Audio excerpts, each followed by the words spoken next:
Armé de ces journaux du côté de Yaoundé, eh bien, M. Gilles Pierre Arsenault, le cœur enflammé de joie comme d'habitude, nous donnera la quintessence d'une des journaux parus dans la capitale politique Yaoundé. Et ce matin, nous sommes avec vous. On vous renvoie l'antenne à Yaoundé. Bonjour.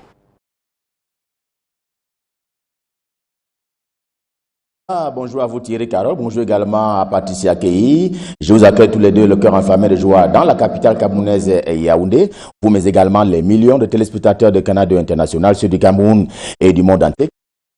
D'information. Bienvenue donc à cet exercice. C'est la revue de presse sur Canal Matin, donc sur Canal 2 International. On va commencer par la situation qui va de mal en pire sur le marché camerounais à propos de la rentrée, de la hausse des prix pour ce qui est des denrées de grande consommation. Le quotidien Mutation de Gab, Georges Alain Boyomo, réédite ce message du panier de la ménagère ce matin. Vivre est devenu très difficile, notamment dans les grandes agglomérations, Yaoundé, Douala, Garoua ou Bafoussam, qui passent pour ainsi dire sous la guillotine d'une flambée des prix des produits de grande consommation, et chaque jour qui passe, le fait s'alourdit et la liste s'allonge au point où le riz est aussi rentré dans la danse, et bien rentré dans cette danse de la hausse des prix, hausse tout de même dangereuse de ces produits de grande consommation. L'on était déjà en train de noter, on a noté par le passé la question du pain, du poisson, du poulet, du blé, de la tomate, du plantain et j'en passe. En tout cas, à cette liste-là, il faut désormais ajouter le riz, signale ainsi le quotidien Mutation.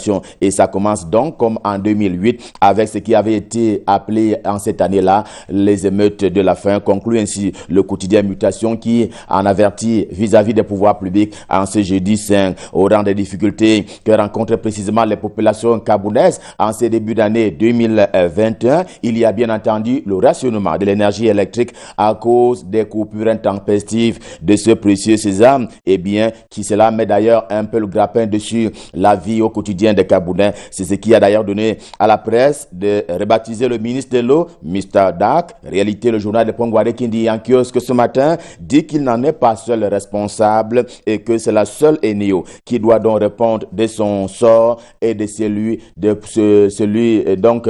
ceux pour qui il est censé d'ailleurs travailler au quotidien, à savoir leur apporter la lumière sans interruption. Et en ce jeudi 5, veille donc de Tridium Pascal, et bien le tissu social camerounais qui reste également et qui retient un peu l'attention de diapason de François Mboké, lui aussi en kiosque ce jour, s'agissant de l'emploi qui s'est volatilisé en 2020 au Cameroun. 11 000, c'est peu, ce sont plus de 102 000 emplois. J'ai dit bien 102 000 emplois qui ont été perdus l'année dernière au Cameroun selon une évaluation de l'Observatoire national de l'emploi et de la formation professionnelle qui a d'ailleurs été repris en termes de statistiques. C'est donc cet observatoire-là qui a été repris en termes de statistiques par le journal Diapason. Une armée de sans-emploi qui a ainsi été décidée par la COVID-19, pandémie du siècle, et qui a rejoint celle déjà bardée de diplômés, y compris de l'enseignement supérieur, sur les rues et les cités camerounaises. C'est si sérieux que l'Observatoire qui a donc évalué cette situation-là en appelle au développement du capital humain et aussi à la bonne gouvernance, si bien entendu cela intéresse particulièrement les pouvoirs publics du Cameroun. 102 000 emplois perdus donc en 2020. Combien seront-ils en 2021? Tant il est vrai que la COVID-19 ne s'estompe pas encore. L'économie quotidienne est en kiosque. Le journal qui est retenu par une autre évaluation, telle qu'envoyée, envisagée d'ailleurs par le ministère des Finances, pour se faire une idée exacte de la dette intérieure du pays en 19 ans à compter de l'an 2000. C'est donc un cabinet qui s'en va être sollicité par le ministère des Finances, question non de procéder à une évaluation plus technique, plus juste de la dette intérieure de la République du Cameroun au cours de ces 19 années à partir donc de l'an 2000. D'où donc cet appel à manifestation d'intérêt national qui vient d'être lancé. Le financier d'Afrique, également en kiosque ce jour, campe au ministère des Finances pour marteler ce fait-là en termes donc de cet appel à manifestation d'intérêt national qui a été lancé en précisant que la période concernée de par l'audit va donc du 1er janvier 2020 au 31 décembre 2019. C'est d'ailleurs une mesure qui participe aussi à l'assainissement des finances publiques. Autre objectif poursuivi par cette mesure-là, la réduction des délais de paiement qui ne doivent pas excéder 90 jours si l'on s'en tient à une directive CEMAC, la Communauté économique et monétaire des États de l'Afrique centrale, précise ainsi le ministre des Finances, Luc Paul-Moutazé, dans les colonnes du journal Le Financier d'Afrique. L'économie du monde rural est également en kiosque ce jour. Il prend l'angle avec le commerce du café, celui d'exportation précisément. Eh bien, son cycle connaît une baisse du prix sur le marché mondial. La volatilité qui le caractérise n'a d'égal que le comportement des acteurs de la filière et précisément avec un certain nombre qui sont très loin de ceux qui vendent et ceux qui cultivent, d'où donc la spéculation qui gouverne un peu le commerce du café et donc cela pose 1001 problèmes pour ce qui est du café camerounais. Ce n'est pas souvent le cas, mais on y est. Le quotidien de Nga Christian, j'ai nommé The Guardian Post, quotidien camerounais d'expression anglaise au siège imposant à Yaoundé. Il trouve ce matin un intérêt dans l'économie de la COVID-19. The Guardian Post signifie pour ainsi dire cette préoccupation des ONG, organisations non gouvernementales, qui ont d'ailleurs commencé à mettre la pression sur le gouvernement de la République et particulièrement le ministère de la Santé publique en exigeant pour ainsi dire la transparence dans la gestion des fonds Covid depuis l'année dernière. Human Rights Watch comme Transparency International qui présente ainsi une déspécialisation dans la gestion des fonds publics, d'où donc leur motivation à mettre la pression sur le gouvernement de la République. Lui, il est en prison depuis plus de 1700 jours. Je parle ainsi d'Amadou Vamoulke, ancien directeur général de la CRTV, qui a donc commis une lettre à son ami d'hier, j'ai nommé Laurent Esso, au ministre de la Justice, garde des Sceaux. Il dit que son voisin de cellule a été testé positif au Covid-19 et qu'à ce jour, son procès marque le pas sur place. Déjà une centaine de renvois devant le tribunal comme si c'était une procédure kafkaïenne, clame ainsi Amadou Vamoulke à propos de cette lettre qui a donc été commise en direction du ministre de la Justice, garde des Sceaux, lui qui n'est pas déjà en bonne santé et qui nécessite des vrais bons soins, conclut ainsi le journal ce matin qui extrait un certain nombre de dires et de faits qui sont contenus dans cette correspondance. Un gestionnaire de la fortune publique qui est en poste en l'état actuel des choses, c'est Célestine Ketcha Cortés, la ministre de l'Habitat et du Développement urbain, qui fait d'ailleurs la une principale du quotidien. Le quotidien, vous le voyez, eh bien, elle a une fois encore fait une promesse s'agissant du bitumage de l'axe Nkolmesang éleveur, c'est bien entendu au cœur de la capitale camerounaise Yaoundé. Le quotidien dit qu'on n'attend plus que le décret d'expropriation de Paul Biya qui doit donc être signé par les bons soins du président de la République pour lancer ainsi les travaux de construction de cette route, on va dire, mythique qui fait parler d'elle en mal depuis des lustres. Célestine Ketcha Cortés n'a pas que des lauriers ce matin dans la presse camerounaise puisque Faustin Djikam, dans son journal Tribune d'Afrique, commet un éditorial sur sa personne. Question d'exprimer une curiosité. En effet, dit le journal, dit l'éditorial de Faustin Djikam, la ministre Célestine Ketcha Cortés a fait incursion à la mairie de Banganté où elle a régné pendant de longues années. Cela malheureusement sans préavis selon Faustin Djikam. L'équation quant à lui a accompagné deux parlementaires auprès du ministre de la Santé publique Manaouda Malachi, le sénateur Simon Kingé et le député Mo Samuel, eh bien, qui sont allés plaider pour une renaissance des formations hospitalière dans le département du Nkam. La voix du centre connaît plutôt d'un dossier sulfureux. Et bien au centre, l'avocat de la base, la brigade anti-Sardinat, après les événements aux ambassades de Paris en France et de Berlin en Allemagne, et bien la justice camerounaise d'abord et ensuite de l'autre côté là, table sur les faits du sport et du football en particulier avec le quotidien Émergence de Magnus Biaga, également un kiosque ce jeudi qui fait un peu un récapitulatif des équipes déjà qualifiées pour la Coupe d'Afrique des Nations de football CAN 2022 qui aura donc lieu en terre camerounaise. Elles sont 31 en attendant l'issue du match Bénin-Sierra Leone qui va donc se jouer plutôt en juin prochain après l'imbroglio des tests Covid. Les grands absents vont pour ainsi dire de l'Afrique du Sud, le pays de Nelson Madiba Mandela à la République démocratique du Congo en passant par Madagascar. Du foot, mais du côté infrastructure, avec Info Matin de Dieudonné Mveng, qui conclut que la malédiction, oui, gouverne la construction du stade d'Olembe dans la banlieue de la capitale camerounaise, un stade qui est porté pour être baptisé Stade Paul Biya, eh bien, les mêmes causes produisent manifestement les mêmes effets depuis pratiquement 10 ans et à chaque fois, les entreprises qui sont retenues pour achever les travaux font à la fin du chantage au gouvernement de la République et à la fin, les délais de mise à disposition jamais respectés. Cette fois, le journal redoute déjà un glissement de la date qui est donc annoncé pour que la CAN se joue en terre camerounaise et bien entendu en amont la date de livraison de ce joyau architectural pour parler du stade Olembe de Yaoundé. Néanmoins, sur le terrain du jeu, Médiaction également en kiosque ce jour se rend compte qu'il n'y a pas grand-chose à se mettre sous la dent pour ce qui est du volume du jeu des Lions indomptables du Cameroun, les Lions de plus en plus méconnaissables dans la production et le volume du jeu.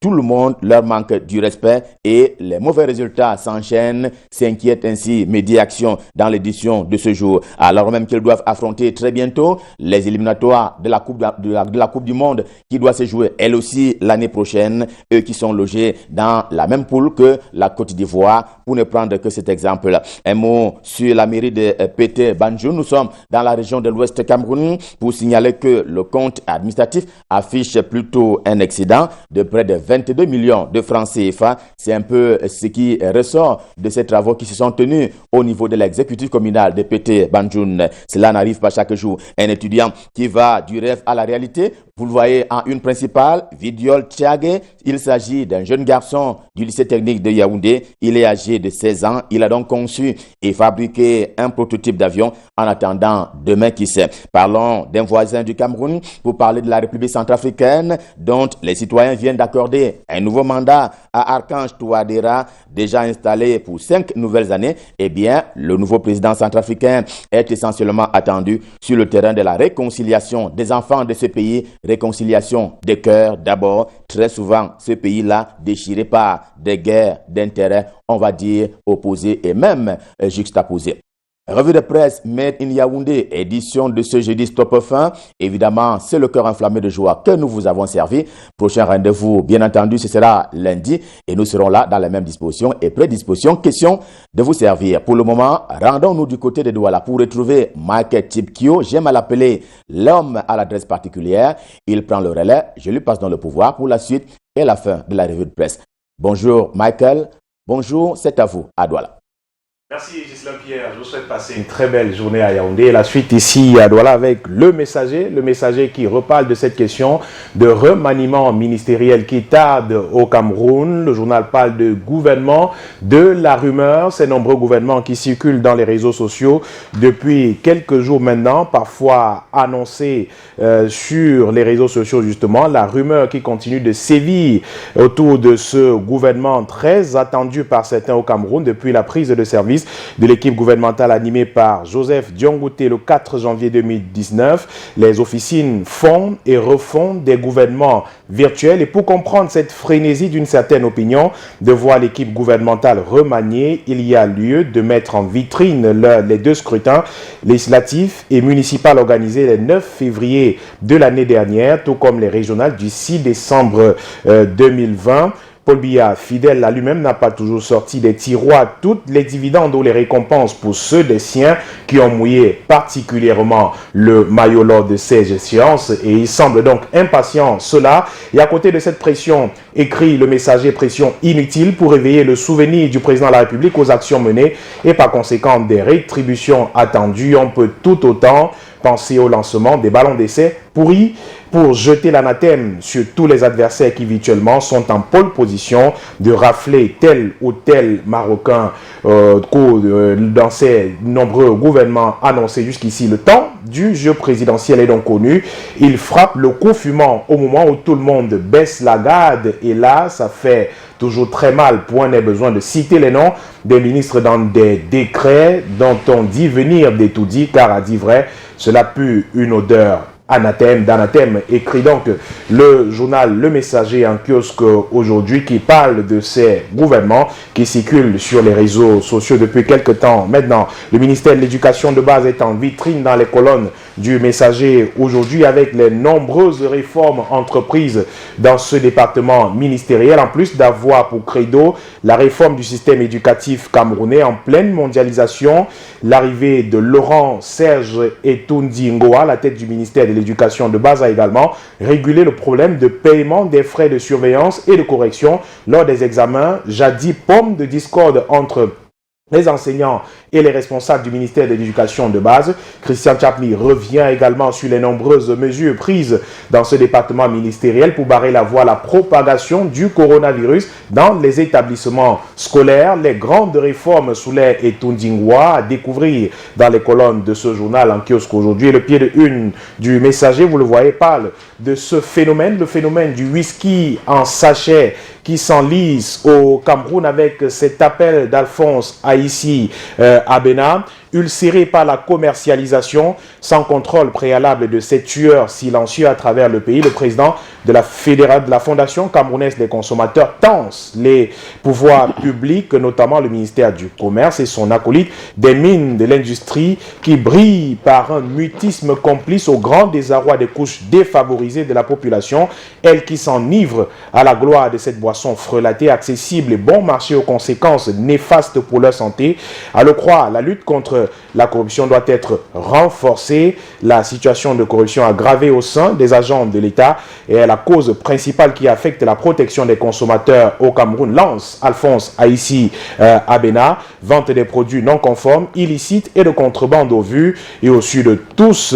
Effectivement, c'est un entretien d'une page d'Alphonse Aïssi Abena, le président de la Fondation camerounaise des consommateurs, qui va en guerre contre les whisky en sachet au Cameroun. C'est à découvrir à la 10e page du quotidien Le Messager en kiosque aujourd'hui. La nouvelle expression est également parue ce jour et nous parle de ce qu'il appelle une cabale justement contre une banque camerounaise, Afriland First Bank en l'occurrence.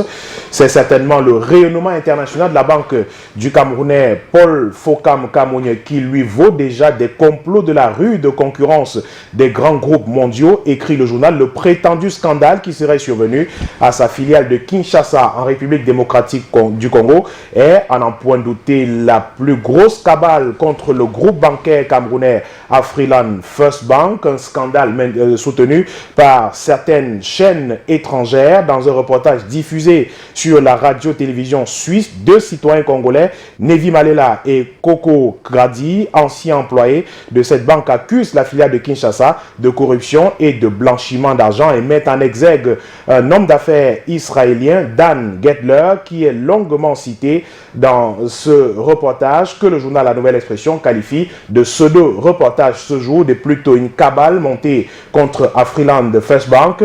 Le journal questionne la démarche qui a été celle de cette radio-télévision suisse dans ce qu'elle appelle enquête menée dans ce groupe bancaire Afriland First Bank, et se pose quelques questions sur la démarche de la journaliste suisse qui n'a pas interrogé les structures de régulation nationale et sous-régionale, ni la Banque centrale du Congo, ou encore la CNRF, la cellule nationale des renseignements financiers, même pas la justice congolaise qui avait condamné les deux mises en cause par-dessus tout, les deux mises en cause notamment, les deux lanceurs d'alerte par-dessus tout, comment toutes ces supposées transactions ont échappé à la vigilance de Tracfin, le gendarme des mouvements des flux financiers dans toute l'Europe. Le journal se pose la question ce jour. Mais alors, pourquoi Nevi Malela et Coco Gradi n'ont pas, en tant qu'employés, saisi le procureur de la République, les autorités de régulation de leur pays et la puissante agence nationale de renseignement, comme le prévoit la loi en République démocratique du Congo? Voilà donc autant d'interrogations sans réponse qui montrent bien, conclut La Nouvelle Expression, qu'Afriland First Bank Group est dans le viseur des grands groupes occidentaux qui n'entendent pas voir des entrepreneurs africains comme le docteur Paul Fokam Kamogne, Aliko Dangote, Patrice Motsepe et bien d'autres capitaines d'industrie jouer dans la cour des grands venus faire main basse sur les richesses de l'Afrique considérées comme leur chasse gardée. L'enjeu, écrit donc La Nouvelle Expression, étant évidemment de maintenir le continent dans la pauvreté et la misère, contrairement aux dignes fils d'Afrique qui créent de la richesse. Et le journal de conclut effectivement qu'il ne s'agit que d'une cabale, une cabale justement lancée contre le groupe bancaire Afriland First Bank. Dans ces colonnes de ce jour, Mesanga Nyamding, Pascal Charlemagne s'exprime également dans les colonnes de la Nouvelle Expression aujourd'hui au sujet des événements survenus il y a quelques jours. Il dit avoir l'impression de rêver au regard de l'oppression administrative injuste dont il est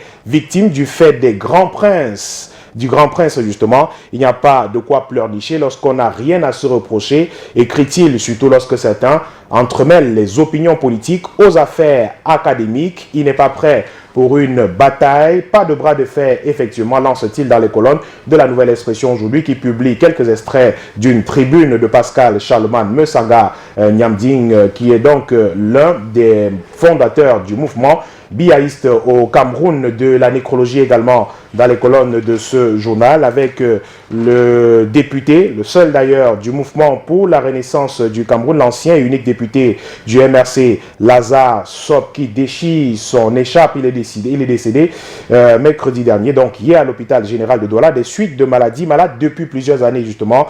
Déjà, celui qui prenait des soins pour s'accrocher à la vie n'a pas pu résister cette fois-ci. Les nombreuses crises qui le menaçaient par le passé ont eu raison de lui. Ancien militant du SDF, Sop Lazare a été maire de la commune d'arrondissement de Douala 3e de 2007 à 2012. À la suite d'une crise au sein du principal parti de l'opposition au Cameroun, il avait quitté le Social Democratic Front pour rejoindre le MRC à la faveur des élections législatives de 2013. Il a été élu député à Vouri-Est. Il est donc décédé hier. Le MRC rend hommage à l'homme dans les colonnes de la Nouvelle Expression aujourd'hui. Le journal qui parle également de l'acquittement de Laurent Gbagbo et Charles Blé Goudé, acquittement confirmé hier par la Chambre d'appel de la Cour pénale internationale.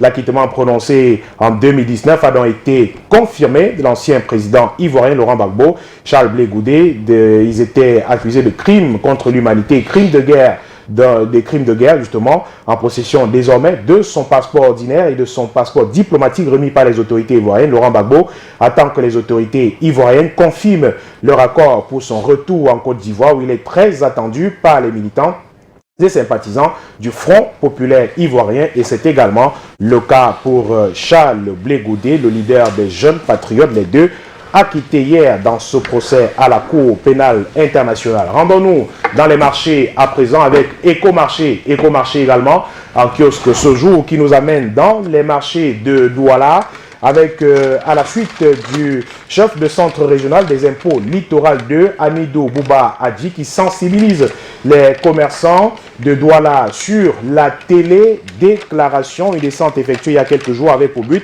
d'amener tous les commerçants à profondément s'approprier des innovations en cours et couper l'herbe sous les pieds des différentes tracasseries. Cet autre leitmotiv qui anime le patron des impôts du centre régional des impôts du Littoral 2, avec cette descente saluée par des commerçants, descente justement au cours de laquelle il a échangé, apporté des astuces, donné également des clés à ces nombreux commerçants pour comprendre la nouvelle loi de finances de la Direction générale des impôts, en effet engagée dans le principe de facilitation de la paie des impôts, car jadis de nombreuses récriminations se faisaient au sujet des tracasseries observées dans cette déclaration des impôts. Eh bien, le maître mot est justement que l'agent intermédiaire intégré sera mis en place. Il est question justement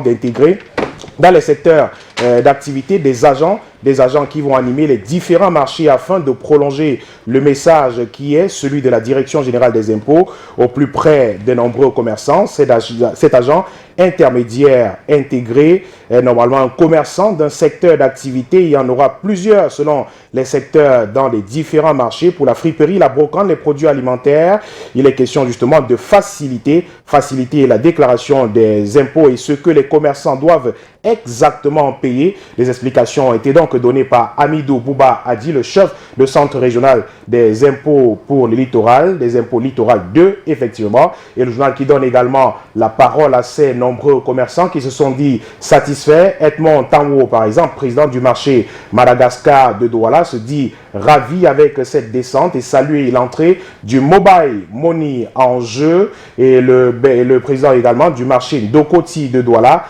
parle de cette complexité qui vient donc d'être levée. Avant, c'était hyper complexe. Aujourd'hui, les choses sont facilitées et le journal va plus loin avec l'éditorial de la directrice de publication de Écho des marchés, Alice Maguedjo, qui s'exprime également dans les colonnes du journal aujourd'hui et salue cette initiative de M. Amidou Bouba Adji. Les leaders présidents, chefs de secteur de blocs, de commerçants, des premiers marchés visités ont été édifiés et vont à leur tour édifier les commerçants de ces différents marchés sur ce qui doit exactement être fait désormais. Mais le conseil fiscal ne va pas disparaître, a donc lancé Amidou Bouba Adi, chef de centre régional des impôts du littoral 2, qui a donc effectué cette descente dans les 3 marchés de Douala, marché Madagascar, le marché de Dokoti et ce sera le cas également pour d'autres marchés dans les tout prochains jours, a-t-il fait savoir. Et c'est écrit également dans les colonnes du journal Écho des marchés en kiosque ce jour. Infomatin est également paru aujourd'hui et nous parle d'Olembe, le stade d'Olembe. Le journal se pose une question à sa une ce jour. S'agit-il d'une malédiction? Les travaux du grand stade Paul Biya qui stagne jusqu'aujourd'hui, bloqué depuis 3 mois. Les infrastructures du chef-lieu du Nord également à l'abandon. Le délai de mise à disposition des infrastructures à la Confédération africaine de football se rapproche inexorablement, laissant planer un nouveau péril sur la Coupe d'Afrique des Nations que le Cameroun accueille en principe du 15 janvier au 28 février de l'année prochaine. S'achemine-t-on vers un autre glissement avec ces marchés qui stagnent, s'interroge le journal qui est allé voir l'état d'avancement des travaux au stade Paul Biya, au stade Olembe à Yaoundé. Les résultats de cette enquête à retrouver dans les colonnes d'informateurs en kiosque aujourd'hui qui parlent aussi du tronçon Essos, Kolmesen, un quartier de Yaoundé qui ploie sous la poussière depuis quelque temps. Eh bien, la ministre du Développement humain qui s'est exprimée sur la question et qui donne les raisons du retard des travaux dans un entretien accordé au journal. La Mindu fait savoir que la longue attente est due à la phase d'identification et à la consultation des riverains, étape préalable à la réalisation des études techniques ainsi qu'à la signature du décret d'indemnisation. Le décret en question devra donc être signé sous peu, écrit donc le journal Infomatin en kiosque ce jour, et donc les travaux devraient être lancés sur ce tronçon dans les tout prochains jours, écrit le journal Infomatin qui parle aussi de l'école en danger avec de nombreuses déviances quand les mœurs rentrent dans le caniveau à l'école. D'après la ministre des enseignements secondaires, des mesures sont en cours pour endiguer la propagation des comportements déviants tels que la violence, la drogue et le sexe dans le milieu éducatif. Le journal Infomatin qui a fait un dossier de 3 pages à lire sur ce phénomène de déviance à l'école, c'est à retrouver dans les colonnes du quotidien Infomatin en kiosque ce jeudi. Voilà, Michael Tikio. Alors, c'est vrai que j'ai été un petit peu intrigué par, on va dire tout simplement, le bas de page du journal Le Messager. On se souvient, il y a quelques temps d'ailleurs, que le gouvernement avait interdit la commercialisation de ces whisky en sachet sur le territoire national. Mais fort est de constater que, voilà, quand vous faites un petit tour dans les villages, dans certaines périphéries, même au centre-ville, eh bien, ces whisky en sachet continuent naturellement de faire le petit bonhomme de chemin, tranquillement, comme si de rien n'était. Hein. Une grosse interrogation autour de cela. D'ailleurs, c'est ce qui fait le pied de page du journal Le Messager. Triste quand même. Non, ben, c'est extrêmement triste. Eh bien, c'est une décision, j'ai envie de dire, de nos gouvernements, combien d'autres qui sont presque jamais respectées. Et malheureusement, des décisions qui sont prises et qui manquent parfois de suivi, ça il faut le dire également. Voyez-vous, nous sommes en pleine pandémie de Covid-19, nous en parlions encore ici hier avec des mesures de restriction qui ont été édictées par le gouvernement. Plus de 19 mesures qui ont été édictées par le gouvernement pour barrer la voie à la propagation du virus. Quand vous sortez dans les rues, est-ce que vous avez le sentiment que 8 ou 5 seulement de ces mesures sont respectées? Malheureusement, Non, et c'est le cas également pour ce secteur d'activité.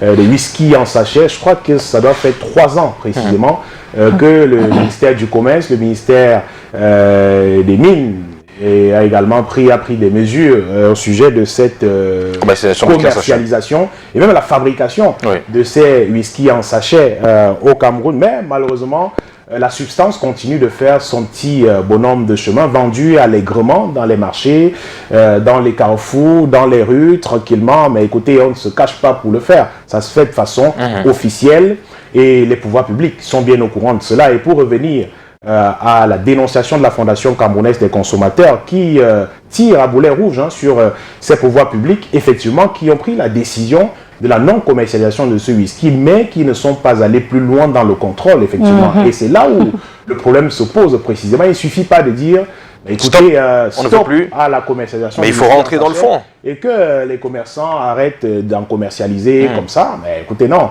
Écoutez, il n'y a pas eu de contrôle et effectivement, des gens du secteur continuent simplement. Et ils ont trouvé d'autres astuces d'ailleurs. Tout à fait. Le whisky qui est de qualité mauvaise, ça c'est clair. Et l'emballage, déjà le sachet, qui est un autre problème.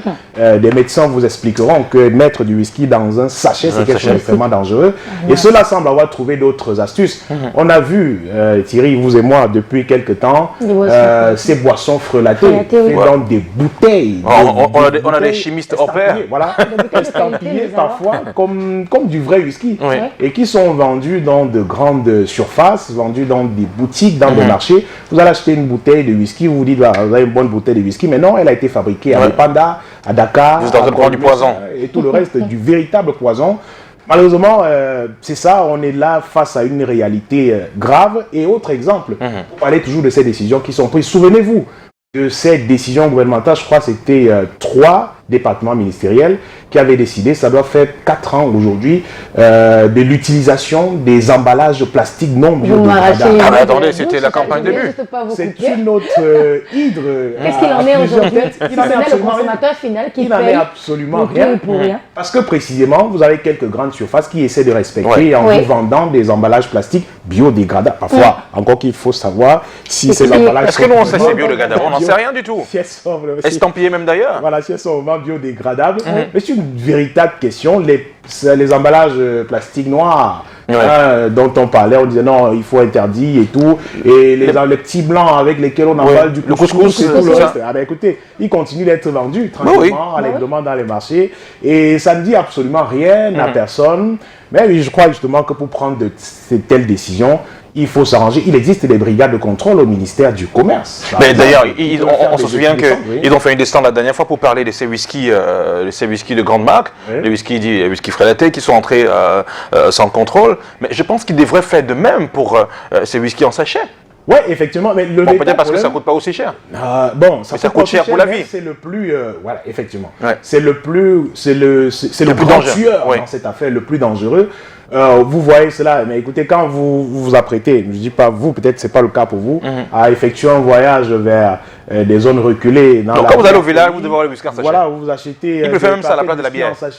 C'est extrêmement bu dans ces zones reculées. Souvenez-vous, il y a eu un concours du plus grand consommateur de whisky en sachet dans un village, je crois, dans la région de l'Est du Cameroun, où on en est sorti avec 3 morts, 3 personnes décédées, parce qu'on faisait un concours du plus grand consommateur de whisky en sachet. C'est une substance extrêmement dangereuse, mais qui est malheureusement vendue. Les méfaits sur la santé sont extrêmement graves. C'est la mort assurée dans les bouteilles, dans les sachets et autres, mais malheureusement qui sont vendus au vu et au su de tous. Et la pratique de la corruption que dénonce la Fondation camerounaise des consommateurs également.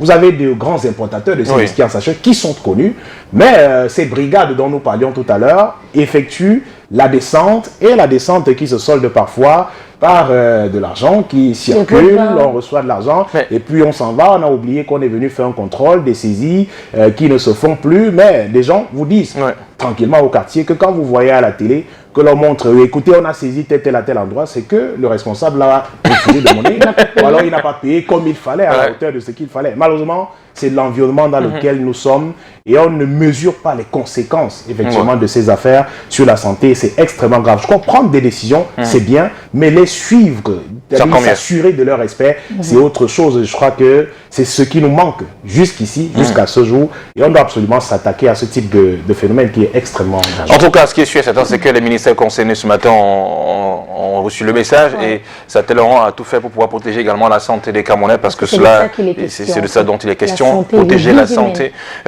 des Camerounais. Oui. Merci Michael Tipkio pour ce moment de partage. Merci. Et Patricia Kei, 7h35 minutes, qu'est-ce qu'on fait? On prend une page pub? Oui, on va dire au revoir Michael, on se retrouve demain et là on prend la page pub pour clôturer la première partie. Heureusement dans cette page